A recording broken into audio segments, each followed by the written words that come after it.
Good morning, this is Andrew with Graybeard Outdoors, and this morning I want to talk to you about mental health on the Appalachian Trail. I want to caveat that with, I am providing you with personal opinions. I have done some research. I am not a professional in the field in any way, shape, or form.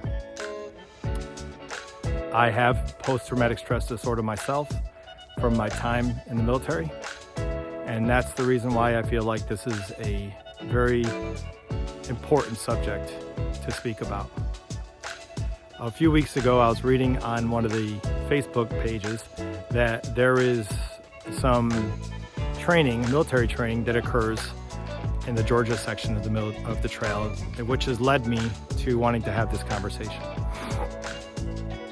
There's a few things that I want to address first. One, what are the positives of attempting a Appalachian Trail through hike or section hike?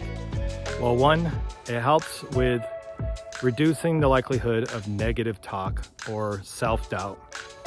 According to most research, people that do a lot of hiking or that are out on the trail on a regular basis and with a lot of activity have a less likelihood of self-doubt, self-talk, negative talk. Then another thing that it promotes is creativity. As you can see right here on my YouTube channel, I'm already becoming more creative than I ever have been before by making a channel that I would never thought I would do. I am obviously not an actor. Also, it helps, it is highly prescribed by doctors to help with your mental health. There's just study after study after study that says that it's a positive thing. Is there anything that could be negative about going on a trail? Now, this is more personal opinion because it's been very difficult to find information on the internet or even with conversation with some professionals as to what the negatives would be, because they are so differential between every other person. These are the couple things that I thought about. Say I'm out there for a month and I'm feeling better. My head is just in the game. I've been having a positive outlook on life. I'm just ready to deal with life as a whole, and I feel like I got a strong connection to every one of my triggers and that I know how to control them. Well, there's a possibility that I haven't really even experienced any of those triggers at all in almost a month because I'm not in everyday life. I don't hear a lot of bangs, gunshots, explosions out in the middle of the woods that I might hear in the city where I'm from. I mean, let's think about it. What would happen if a vehicle backfired? It would be very similar to an explosion. What would happen if I heard somebody shooting on a range, which I've heard before because I'm pretty close to Fort Bragg? That would be very similar to my experience in Iraq. But I'm not going to hear much of that. I might hear it in certain days in Georgia because of the training, but not likely. I might not have ever experienced any of the things that are triggering me, so I might feel better about myself. I might feel better. And so I'm looking at my medications and saying, I don't need those anymore. Wrong. Before you make a decision to change your medications, please make sure that you have a conversation with your medical team, your psychiatrist, your psychologist, your doctor. Let them decide whether or not going off your medications is a good idea.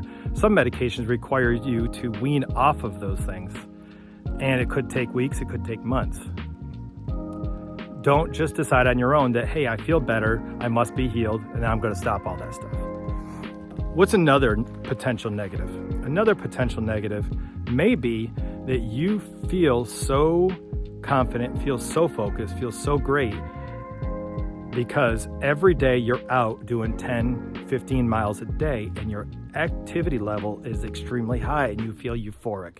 You feel great. Your health is better. Everything is better. Have you made a plan for when you're going to go back home? When you're not going to be able to do 15 miles a day? When you're not going to be able to do eat whatever you want and not gain weight from it, that could be a potential negative, because then you go back to reality and you're not doing those long-term exercise programs. You're not walking, you're not doing any of that stuff, and you're still eating the same stuff you were able to eat on trail, but now all of a sudden you're gaining weight from it and you're feeling lethargic, you're feeling bad. You need to have a conversation with your doctor about those things too. All those things I just spoke about may end up negatively affecting you when you finally return back to civilization. So my recommendation would be to have a plan, apply that plan, and have a conversation with all of your medical staff prior to going, and make sure you stay on your medication while you're out on that section hike, through hike, that 6 month, 3 month, 2 month, 1 month great adventure. Well, I hope that my conversation with you today was encouraging. I hope that you find some relevance in it, and I hope that it will work for you in the process of planning and attacking the Appalachian Trail. Have a great day, and if you enjoyed what I am putting out, please again, like, subscribe, and hit that bell notification for future videos.